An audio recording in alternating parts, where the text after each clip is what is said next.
model পঞ্চায়েতগুলো আমরা করতে চাইছি,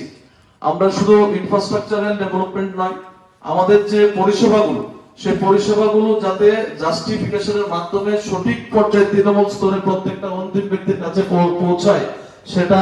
আমাদের জিআরএস সেক্রেটারি ইনচার্জ থেকে শুরু করে আরপিএম থেকে শুরু করে পঞ্চায়েত অফিসার এখন নিযুক্ত হয়েছে নতুন, বিশেষ করে পিআরএ বডিকে উদ্যোগ নিতে হবে এবং